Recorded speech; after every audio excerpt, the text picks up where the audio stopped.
Salut l'équipe asymétrique et bienvenue sur le macro crypto du 30 avril 2024. On regarde tout de suite ensemble les indicateurs fondamentaux du BTC. Sur le MVRV ratio, on peut voir qu'on a eu une bonne baisse qui vient d'arriver.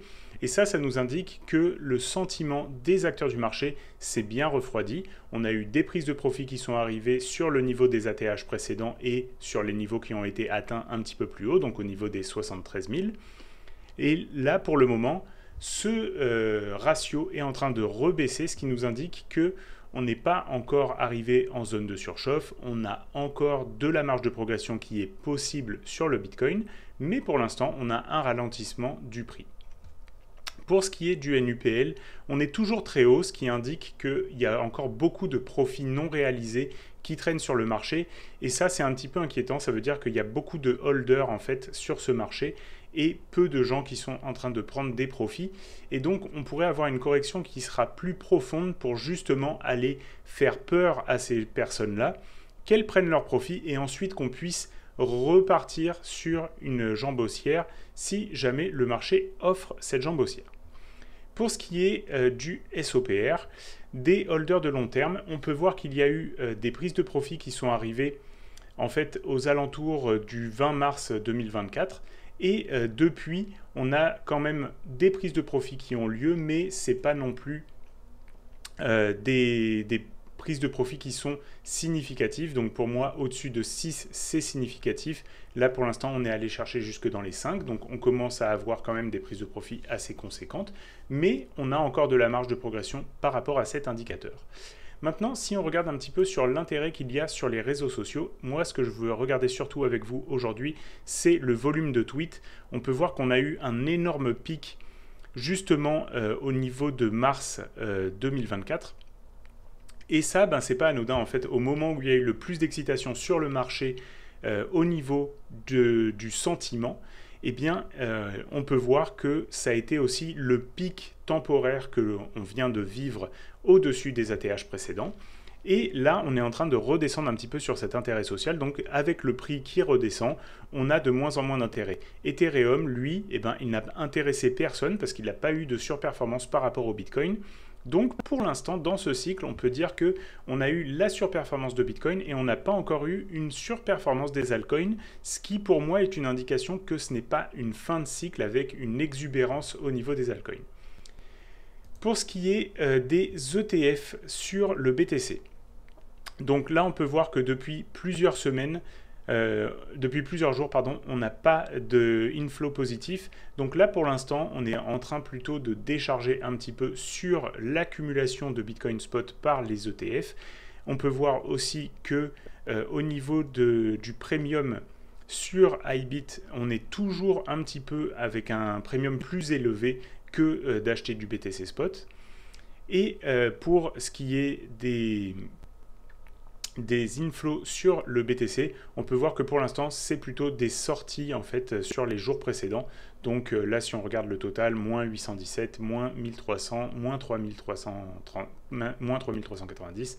Donc, on a plutôt des sorties de Bitcoin des ETF, ce qui nous indique qu'on est tout simplement sur une tendance baissière et que pour l'instant, les personnes sont en train de décharger leurs ETF Bitcoin et sont en train aussi de décharger leur Bitcoin. Pour ce qui est des liquidations, on peut voir que les liquidations sur le court terme, elles sont plutôt à la hausse. Donc un retour sur les 65 000, ça ferait 2 milliards quasiment 3 milliards de liquidations. Et si on regarde cette petite map de liquidation, on peut voir que là, on a un niveau très très net à aller chercher, les 64 704. Pour moi, si ce niveau il n'est pas cherché, ça veut dire que vraiment les bears ont la main sur le marché et ce sera une indication très très baissière. Normalement, on devrait aller chercher ces niveaux pour justement que les market makers fassent leur argent en accumulant ces liquidations, ce qui permettra de faire une jambe haussière pour aller rechercher jusqu'aux 65 000. Mais si ce n'est pas le cas, ça veut dire que les bears contrôlent totalement le price action et à ce moment-là, il faudra penser à alléger vos portefeuilles si vous n'êtes pas confortable avec le montant que vous détenez en portefeuille et patienter jusqu'à ce qu'on ait des niveaux qui soient plus intéressants pour accumuler. Maintenant, si on recule un petit peu sur le 3 mois, On peut voir qu'ici, on a des niveaux qui sont aussi très très clairs. Donc le niveau des 74 000, il y a vraiment des liquidations à aller chercher. Donc si on a une jolie poussée haussière, on va pouvoir aller chercher ça. Et ici, on a quand même un niveau très très clair au niveau des 50 400, où il y a aussi des très fortes liquidations à aller chercher. Donc pour toutes les personnes qui ont accumulé des longues à levier, ça va être intéressant d'aller chercher jusque là. Si on regarde au niveau de l'intérêt social, on peut voir que ça a beaucoup diminué en fait sur Google Trends. Là pour l'instant, au niveau que ce soit des cryptos ou du Bitcoin, depuis qu'il y a la baisse de prix, on a beaucoup moins d'intérêt en fait sur ce marché. Maintenant, on peut passer aux charts du BTC et on va commencer par la Bitcoin dominance. Donc la Bitcoin dominance, on va la regarder bien sûr en weekly. Et on peut voir qu'elle a légèrement rebaissé, mais elle continue de stagner au-dessus de la ligne des 54,34. Donc pour moi, on est toujours sur une phase de dominance du Bitcoin et on n'a pas de pattern de retournement à ce niveau-là. Donc pour l'instant, j'ai décidé de pondérer de façon plus intense sur le BTC pour éviter justement les drawdowns qui sont plus élevés sur les altcoins et donc protéger en partie mon capital et aussi profiter de l'actif qui est le plus performant en ce moment, c'est-à-dire le BTC. Si on regarde au niveau du crypto total, on peut voir que l'on a eu une belle baisse et qu'on n'est pas encore allé rechercher en fait les ATH. Donc pour l'instant, rien d'exceptionnel à ce niveau-là. Pour moi, ce qui est à considérer, c'est que on est sur ces niveaux ici, donc ça, on n'a pas envie de les voir casser si on veut continuer sur une tendance haussière qui est assez forte. Et ensuite, en dessous, on aura cette ligne médiane, en fait, autour de laquelle le prix a oscillé plusieurs fois quand il était sur les sommets. Donc ça sera un support aussi très très important à respecter. Pour ce qui est du total 2, là, on peut voir qu'on est déjà allé rechercher des zones de support intéressantes et on aimerait ne pas voir le prix s'installer plus bas que cette zone-là. Et pour ce qui est du total 3, on peut voir que c'est la même chose. Donc pour l'instant, on est retourné chercher une zone de support et on attend de voir la résolution. On n'a pas envie de voir le prix s'installer plus bas que la zone de support. Pour ce qui est de la charte du Bitcoin, on va commencer par regarder le mensuel. Et en mensuel, on peut voir que le mois d'avril, ça a été vraiment une avalanche baissière qui est très très moche. Donc ça, c'est la clôture du mois. Et le problème avec ça, c'est que ça nous donne une indication qui est quand même assez baissière pour les semaines à suivre. Et on peut voir que c'est aussi arrivé juste quand on a dépassé les ATH. Donc ça, c'est quand même aussi une autre indication baissière. C'est comme si on re-rentrait, en fait, comme si là, on était dans un range et qu'on re-rentrait dans ce range après avoir fait un fake out. Et ça, ben, la grosse probabilité, c'est d'aller rechercher le milieu de range. Donc ça, c'est quelque chose à prendre en considération, le fait qu'on puisse aller rechercher jusqu'aux 45 000. Moi, je privilégie bien sûr les VWAP ancrés qui sont ici. Donc on aurait une à 55 000 et une aux alentours des 50 000 qui seraient des bonnes zones de rebond potentiel du Bitcoin. Mais on ne peut pas enlever le fait que jusqu'à 45 000, c'est un retracement qui est totalement possible sur le BTC. Maintenant, on va le regarder en hebdomadaire et on peut voir que pour l'instant, il y a un contrôle qui est indéniable des bears sur le marché. Ça fait de nombreuses semaines qu'on n'a pas réussi à faire une semaine verte. Donc ça, c'est quelque chose qu'il faut vraiment considérer. Et ici, on a nos prochaines zones de support qui sont à ce niveau-là. Donc au niveau des 50 000, ça sera très très intéressant de regarder ce que va faire le prix au niveau des 50 000, 52 000. Donc là, on peut déjà placer des ordres limites si on a envie de continuer une thèse haussière pour profiter de rebonds potentiels dans cette zone-là. On a aussi la VWAP ancrée, comme j'avais montré tout à l'heure, au niveau des 55-56 000. Donc ça peut être une première zone de support. Et puis en dessous, on aura bien sûr la zone des 40-45 comme on l'a montré tout à l'heure sur la charte mensuelle. Et si on regarde en daily, pour le moment, le plus probable, c'est qu'on reste dans ce range. Donc là, le range, il a bien oscillé entre les deux bornes qu'on a dessinées. Donc ici, cette borne-là et ici, cette borne-là qui sont encadrées dans les rectangles. Donc pour le moment, on est allé chercher vraiment l'extrême de ce range-là, et la probabilité est donc à un rebond potentiellement jusqu'aux 65-67 000 pour aller au moins retester le milieu de range, ce qui ferait du sens aussi pour aller chercher les liquidations. Encore une fois, si ce n'est pas le cas et qu'on voit que le prix n'arrive même pas à aller rechercher les liquidations aux 64 700, là il faudra vraiment considérer d'alléger le portefeuille et de mettre des ordres plus bas pour aller récupérer du Bitcoin quand il arrivera sur des zones de rebond probables. Maintenant, on va passer à l'ETH, et l'ETH, si on le regarde en weekly, ça fait à peu près la même chose que le Bitcoin, mais en plus faible.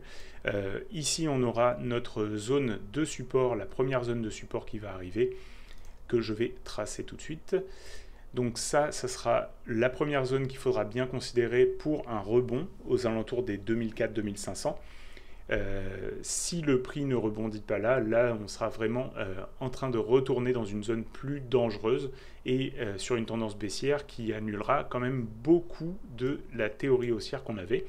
Il faut savoir aussi que sur l'Ethereum, on devrait avoir d'ici la moitié du mois de mai la réponse sur les ETF, s'ils vont être approuvés ou pas, les ETF spot aux États-Unis.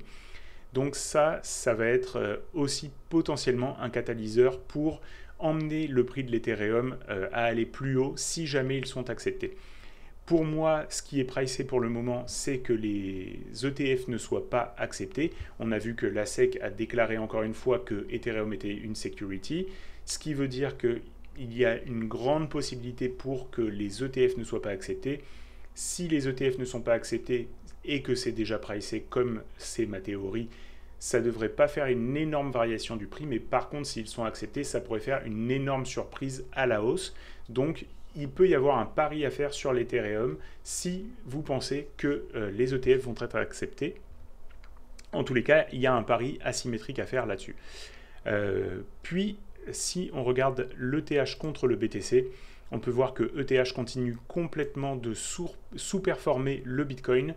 Donc, pour le moment, privilégier d'avoir plus de Bitcoin dans le portefeuille jusqu'à ce qu'on voit réellement une cassure de cette ligne de tendance et peut-être quelques patterns en W qui se construisent contre le Bitcoin. Pour l'instant, ce n'est pas du tout le cas, donc il vaut mieux rester plus exposé au Bitcoin, qui sera moins volatile sur les phases de baisse et en plus qui a plus de performance pour le moment. Pour ce qui est des altcoins que je trouve qui ont bien résisté à cette phase de baisse, j'en ai récupéré quelques-unes ici. Je vais faire un petit peu de ménage, on va faire une pause. Donc pour ce qui est des altcoins, j'en ai repéré quelques-unes qui ont bien résisté contre le BTC pendant la phase de baisse. Donc je vais présenter ces altcoins-là. On a le BNB, dont j'avais parlé déjà plusieurs fois dans les semaines précédentes. Il est magnifique contre le Bitcoin. Donc là, réellement, on a vraiment formé un bottom contre le Bitcoin. Et il est en train de tranquillement aller rechercher les plus hauts qu'il avait fait précédemment. Donc le BNB, vraiment à considérer pour un portefeuille de long terme. Il est solide contre le BTC et durant les phases de baisse. Donc ça, c'est très très intéressant. On a aussi le TRX. Le TRX, lui, on voit qu'il aime bien évoluer dans ce range-là. Et il est allé rechercher le bas de range et il commence déjà à faire un joli rebond avec en plus un -2 déviation standard sur le Z-score. Donc ça reste quand même quelque chose aussi qui est plutôt intéressant. Le XRP, lui aussi, on voit qu'il aime bien évoluer dans un range contre le BTC et qu'il est sur le bas de ce range en ce moment. On voit qu'il commence à y avoir une réaction et on a frôlé aussi les -2 déviations standard sur cet actif. Donc ça peut être intéressant pour les personnes qui auraient envie de s'exposer à du XRP de commencer à le faire maintenant. Pour ce qui est de Ondo Finance, eux, c'est un play qui est sur les Real World Assets et on peut voir que contre le BTC, il est très très résilient même durant les phases de baisse. Donc moi, je pense que c'est des tokens qu'il faut vraiment surveiller pour ce bull market. C'est quelque chose qui est déjà dans un narratif qui est important pendant ce bull run et en plus de ça, qui n'est pas encore surexploité. Donc là, il y a une possibilité de surperformance sur cet actif. On a aussi Maker, qui lui aime bien évoluer dans un range et on voit qu'il a quand même été plutôt solide et qui fait des jolis patterns. Donc pour l'instant, je ne serais pas très chaud d'acheter du maker, puisqu'on peut voir qu'on est plutôt vers le haut du range, donc j'aimerais bien le revoir peut-être dans cette zone basse ici qui a déjà été testée 2 fois, mais c'est quand même un actif qui est plutôt solide et qu'il faut considérer. On a ensuite NIR contre le Bitcoin. Lui, on peut dire que le pattern il est plutôt joli et qui se maintient bien. Donc ça aussi c'est intéressant. Je pense qu'il y a quelque chose à aller chercher là-dessus. Et en plus, NIR a quand même beaucoup de transactions qui sont faites dessus. Donc ça reste un protocole qui est intéressant, auquel il faut s'intéresser. Anchor, on peut voir que lui, c'était un projet que j'ai pris il n'y a pas très longtemps et qui m'avait fait des belles plus-values quand je l'ai pris. Je l'avais pris, il me semble, sur ce W là, et puis il s'est bien apprécié. Et on peut voir que malgré les baisses qu'il a subies, il arrive à se maintenir contre le BTC, donc ça c'est plutôt un bon signe pour le moment. Et de mémoire, il y avait eu aussi quelques petites annonces AI sur ce coin là. Donc ça reste quelque chose à surveiller. Et puis on a EtherFi. Donc EtherFi, il se maintient lui aussi très bien contre le Bitcoin. Si on va le regarder en daily, on peut voir qu'il a essayé de faire un petit W. Pour l'instant c'est rejeté, mais on voit quand même que le prix essaye de consolider, qu'il n'a pas rendu en fait tout l'argent qu'il y avait dedans. Et comme ça aussi c'est un narratif qui peut être très intéressant pour des personnes qui sont des grosses whales sur Ethereum, qui pourraient faire des très forts rendements et qui favorisent en plus tout l'univers Ethereum. Je pense que le narratif restaking c'est quelque chose d'intéressant et que d'être exposé sur EtherFi ça peut être très payant pour la suite du bullrun si bien sûr les crypto-monnaies continuent à s'apprécier pendant cette année. Voilà, j'espère encore une fois que j'ai apporté beaucoup de valeur à travers cette vidéo. Laisse-moi savoir avec un like, un commentaire, en t'abonnant à la chaîne et en partageant la vidéo avec tes amis investisseurs. Et on se retrouve la semaine prochaine pour un nouveau point macro crypto.